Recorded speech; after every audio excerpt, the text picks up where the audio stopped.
आप ही से शुरुआत करती हूं, किस तरीके की उम्मीद आज सेकंड फेज में पीडीपी को अपने लिए है, क्योंकि नेशनल कॉन्फ्रेंस तो अपनी जीत का, अपनी मजबूती का दावा कांग्रेस के अलायंस के साथ लगातार सामने रख रही है। हाँ, दूसरी बात यह है कि जहां तक पीडीपी की बात है, पीडीपी अपने एजेंडे बिल्कुल कायम है। आपको जैसे पता ही है कि 370 और स्पेशल स्टेटस के लिए हमारी लड़ाई जब से 5 अगस्त 2019 से इन्होंने हटाया है, तब से वही लड़ाई लेकर हम चलते आ रहे हैं।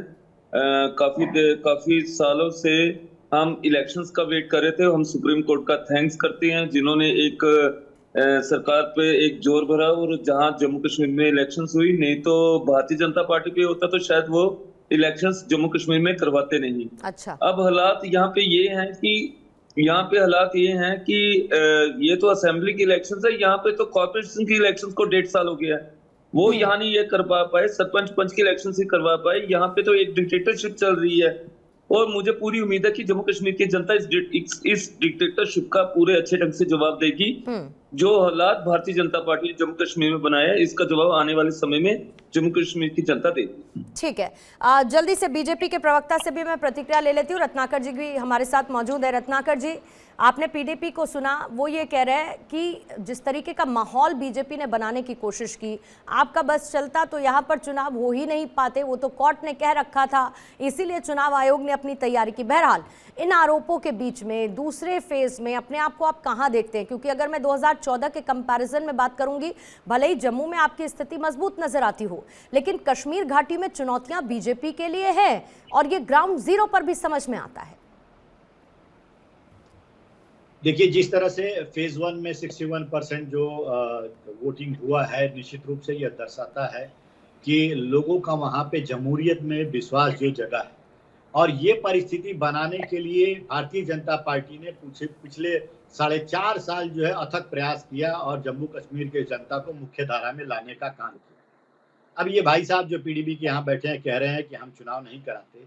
मैं इनको याद दिलाना चाहता हूँ, जब धारा 370 हटाया गया था, उस समय संसद में माननीय गृह मंत्री जी ने कहा था कि उचित समय आने पे हम वहां पे चुनाव भी कराएंगे, राज्य का दर्जा भी देंगे, और धीरे धीरे करके हम वहां पे ये पूर्ण राज्य का भी दर्जा जो है आने वाले समय में दे सकते हैं, और देने की चाहत रखते हैं, क्योंकि हम लोकतंत्र में विश्वास करते हैं। हाँ। और लोकतांत्रिक पार्टी होने के नाते हम हमेशा चाहेंगे कि वहां पे जो वर्षों से कुछ परिवारवादी जो ये है पार्टियां हैं, हाँ, जो अपनी जम्मू कश्मीर को अपना जागीर समझ बैठी थी और युवाओं को नौकरी देने की जगह उनको आतंक के रास्ते पे ढकेलने का काम करती थी, पत्थरबाजी में ढकेलने का काम करती थी, उन युवाओं को सही रास्ता दिखाने का काम भारतीय जनता पार्टी की सरकार ने 370 हटा करके और विकास के नए आयाम वहां पे स्थापित करके भारतीय जनता पार्टी। रत्नाकर जी, एक बात बताइए, आप ये सब करना तो चाहते हैं, लेकिन ये सब कैसे करना चाहते हैं? फिर मैं प्रियंका जी आपके पास आऊंगी, क्योंकि अगर आप कैंडिडेट्स की बात करेंगे, जब आप लोगों की लिस्ट आई थी तो किस तरीके की सिर्फ फुटअव्वल थी वो हर किसी ने देखा। ऐसा लग रहा था कि नाराजगी की बयार आ चुकी है। फिर उसके बाद कई ऐसी सीट्स रहीं जहां पर आप निर्दलियों के भरोसे पर हैं कि भाई हम निर्दलियों को सपोर्ट कर रहे हैं। फिर उसके बाद इंजीनियर राशिद की पार्टी को आपकी बी टीम कहा जा रहा है। आप ये सब कुछ करना चाहते हैं, लेकिन ये कैसे करेंगे आप?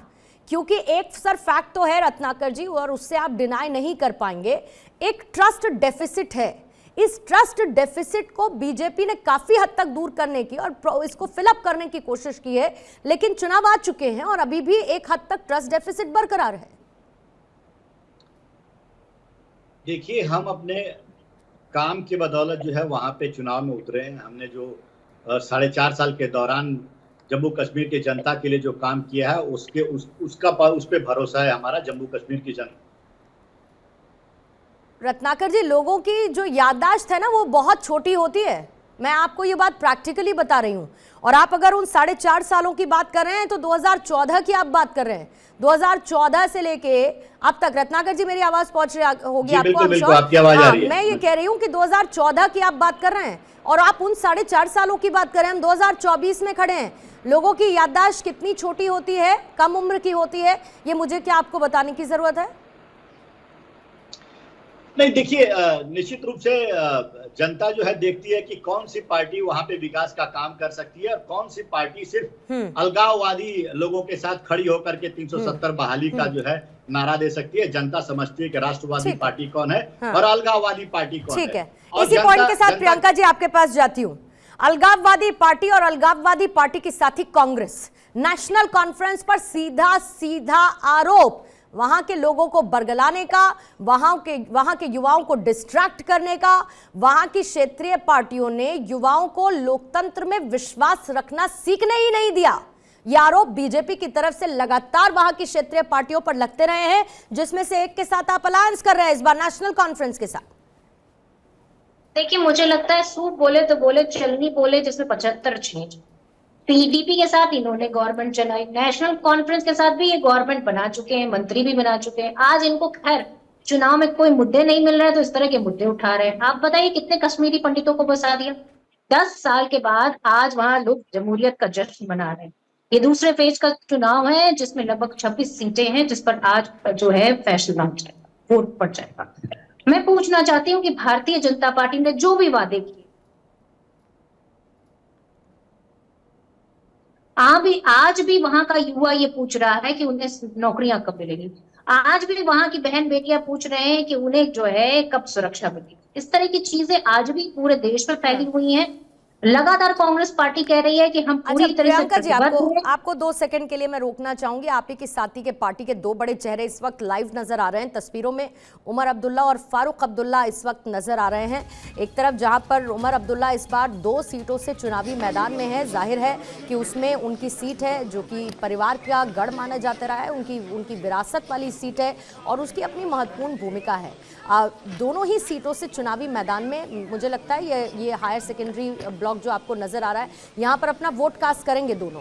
फारूक अब्दुल्ला और उमर अब्दुल्ला दोनों ही अपना वोट कास्ट करने के लिए पहुंचे हैं। इस बार 2 सीटों से चुनावी मैदान में उमर अब्दुल्ला खड़े हुए हैं और जाहिर बात है कि अपनी अपनी जीत का दावा नेशनल कॉन्फ्रेंस कर रही है। अपने मैनिफेस्टो में बहुत सारी बातों का जिक्र नेशनल कॉन्फ्रेंस की तरफ से किया गया, जिसमें शामिल एक 370 की बहाली का मुद्दा भी रहा है और साथ ही ये भी कहा गया कि यहाँ के लोगों के लिए हम काम करते हुए नजर आएंगे। क्षेत्रीय पार्टियों का दबदबा अपने बनाने की कोशिश, हालांकि अगर आप घाटी को समझेंगे जो कश्मीर घाटी है तो वहां पर नेशनल कॉन्फ्रेंस और कांग्रेस इस सेकंड फेज में कुछ मजबूत सी नजर आती है। अगर आप जम्मू की बात करेंगे तो वहां पर बीजेपी वर्सेस नेशनल कॉन्फ्रेंस की स्थिति कुछ सीटों पर बनती हुई नजर आ रही है और पिछले 2014 के चुनावों में 6 सीटों पर नेशनल कॉन्फ्रेंस ने जीत दर्ज की थी। लेकिन अगर आप उमर अब्दुल्ला की बात करेंगे तो लोकसभा चुनाव में अपनी सीट हार गए थे और इस बार 2 सीट से चुनावी मैदान में है। तस्वीरों में आपको फारूक अब्दुल्ला, उमर अब्दुल्ला नजर आ रहे हैं। वोट कास्ट करने के बाद अगर ये कुछ कहते हैं तो आपको जरूर सुनवाएंगे। वापस चर्चा की तरफ लौटते हैं। प्रियंका जी अपनी बात को पूरा कीजिएगा। स्टूडियो में दुष्यंत जी भी हमें ज्वाइन इन कर चुके हैं। दुष्यंत जी आपका स्वागत करती हूँ। प्रियंका जी अपनी बात को पूरा करेंगे। देखिए, कांग्रेस पार्टी पूरी तरीके से प्रतिबद्ध है। 3000 रुपए घर के मुखिया के लिए, 11 किलो चावल, साथ में 25 लाख का इंश्योरेंस, 1 लाख नौकरियां, उसके साथ में मोबाइल फैसिलिटी जो मेडिकल फैसिलिटी होगी। इस सारी चीजों के साथ में कांग्रेस पार्टी ये भी कहती है कि किस तरह से जो कश्मीरी पंडित हैं उनको बसाने के लिए जो डॉक्टर मनमोहन सिंह जो पूर्व प्रधानमंत्री हैं उनकी जो स्कीम्स थी वो फिर से लागू की जाएंगी और पूरी तरह से जनता का राज होगा, स्टेटहुड होगा और उसमें जनता की आवाज को सुना जाएगा और पूरी तरह से जम्मू कश्मीर के विकास की बात की जाएगी, जम्मू कश्मीर की आवाज सुनी जाएगी। इस तरह तानाशाही लगाकर एक तरह से जो यूनियन टेरिटरी बनाई गई वो अपने आप एक सवालिया निशान है कि प्रधानमंत्री जी को 10 साल लग गए वहां चुनाव कराने में। वहां आप बताइए ड्रग्स का कारोबार लगातार बढ़ता चला जा रहा है। 1500% ज्यादा ड्रग्स के कारोबार वहां पर हो रहे हैं और वहां का जो यूथ है वो बेरोजगारी के बोझ के तले तो दबा हुआ है। आपको 370 घाटी से हटाना तानाशाही लगता है प्रियंका जी? जी, 370 हटाना घाटी से आपको तानाशाही लगता है? देखिए, मुझे लगता है कि 370 में इससे पहले 36 बदलाव किए गए और इस बार भी 2 बदलाव किए गए। उसमें कौन सी बड़ी चीज कर दी इन्होंने? उसमें एक पर तो ये बैकफुट ही है। तो मैं समझती हूँ कि ये सिर्फ और सिर्फ 370 बड़ा काम लगा आपको कि नहीं लगा? नहीं, आप बताइए 370 से क्या मिला आपको? 370 बड़ा काम लगा या नहीं लगा? मैं बताती हूँ क्या मिला। पूछ लीजिए, मैं बताती हूँ 370 के बाद क्या मिला। एक संविधान पूरे देश में लागू हुआ, एक विधान पूरे देश में लागू हुआ, एक झंडा पूरे देश में लागू हुआ। बात उस कश्मीर की कर रहे हैं मैडम, बात उस कश्मीर की कर रहे हैं जो कि भारत का ही हिस्सा है। वहां पर अलग संविधान, अलग झंडा, अलग विधान की जरूरत क्या?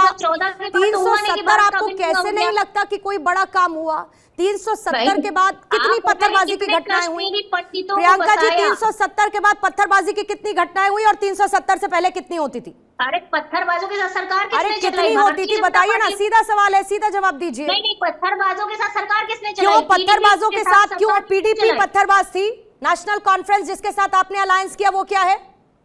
नहीं, तो भारतीय जनता पार्टी ने नहीं किया उसके साथ आप alliance बताइए किया। ना, नेशनल कॉन्फ्रेंस के जवाब साथ दीजिए, अगर आप पीडीपी जवाब दीजिए पत्थरबाज मुझे। है, ये मतलब आप ये कह रही हैं, पंडित प्रियंका जी, जवाब दीजिए, प्रियंका जी, जवाब एक सेकंड, दीजिए, लेट मी भारतीय make the Janata facts party clear. पूछिए। प्रियंका जी, प्रियंका जी, भारतीय जनता पार्टी प्रियंका जी, सवाल पूछिए, अगर ये आपको नेशनल लगता है कि इंटरेस्ट है। क्षेत्रीय दल ये वहां नेशनल पर, इंटरेस्ट एक क्यों सेकंड, बता रहा है? प्रियंका नौकरियां क्यों जी, नहीं दे पाए? प्रियंका दस साल में जी, आज चुनाव क्यों नहीं आपको हुआ? लगता स्टेट है को कि वापस वहां क्यों पर नहीं अगर हुआ? क्षेत्रीय सवाल दल पूछ रही हूं मैं आपसे। अलगाववादियों अगर की आप आवाज जवाब थे, दीजिए, नहीं तो बीजेपी के आपको प्रवक्ता लगता से है मेरी कि बात वहां करो के आपसे। क्षेत्रीय दलों ने और मैं वहां लिख के के युवाओं को भारतीय बरगलाया, जनता पार्टी को तो पूरा उसमें अगर साथ पीडीपी में शामिल जा रहा है है। तो फिर उसमें जम्मू नेशनल कश्मीर हो, कॉन्फ्रेंस भी हरियाणा शामिल हो, है, दोनों पूरी पार्टी तरीके से शामिल है ना पूरा फिर साथ जाएगा तो। भारतीय लेकिन जनता पार्टी नेशनल का। कॉन्फ्रेंस के साथ भारतीय आपका जनता कोलिशन पूरे है तो देश आपको में जिस सूट तरह करता से है। हाहाकार मची पीडीपी भारतीय का जनता क्योंकि पार्टी की कोलिशन सरकार में, बीजेपी के वो साथ पूरी था तो तरीके से आपको उन साबित पर कर रहा सवाल है। वो उठाने का सेफ अधिकार मिल किसान जाता हो, है। पूरी तरीके से आप नहीं त्राहिमाम बताएंगी है। मुझे और पत्थरबाजी की सरकार घटनाओं सिर्फ का और सिर्फ जिक्र नहीं अडानी का साथ करेंगी, देने में ठीक है, जुटी हुई है कोई यहाँ पर। दिक्कत नहीं है, कोई दिक्कत नहीं है, आप मत करिए। मेरे सीधे सवाल का नहीं, सीधा आप जवाब सवाल का आप जवाब मत दीजिए दीजिए, कि कोई कितने इशू नहीं, पंडित बस आए, कोई आपके इशू पास नहीं पुराना है, होगा, निकाल के कोई लाइए इशू ना। नहीं है प्रियंका जी, इट्स ओके, मत आप जवाब नहीं करिए, देंगे, मत मुंह में दही करिए, जम जाएगा मत आपके। करिए।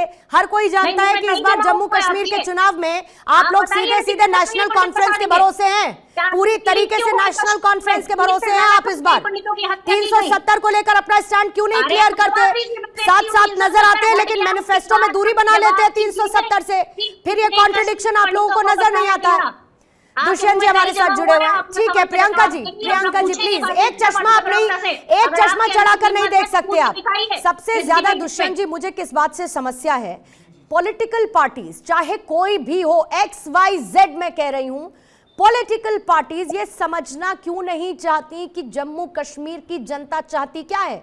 जम्मू कश्मीर की जनता चाहती है कि उनके पास रोजगार हो, उनकी पानी की समस्या खत्म हो, वहां पर अमन और शांति बनी रहे, किसी भी तरीके की कोई आतंकी घटना ना देखने को मिले। 2 सेकंड जरा दुष्यंत जी आप अपनी बात का जवाब दीजिएगा, लेकिन क्योंकि उमर अब्दुल्ला, फारूक अब्दुल्ला की तस्वीरें हमने दिखाई थी, वोट कास्ट कर चुके हैं, वो फिलहाल बाहर की तरफ आए, जैसी कुछ बोलेंगे दुष्यंत जी आपको रोकते हुए मैं जाऊंगी, तब तक अपनी बात को पूरा करें। देखिए बिल्कुल आपने सही कहा, मैं ग्रेटर नोएडा में रहता हूं, मैं तो हमारे कई मित्र हैं जो मीडिया से जुड़े हैं, उनके बच्चे भी ग्रेटर नोएडा में पढ़ रहे हैं शारदा यूनिवर्सिटी में।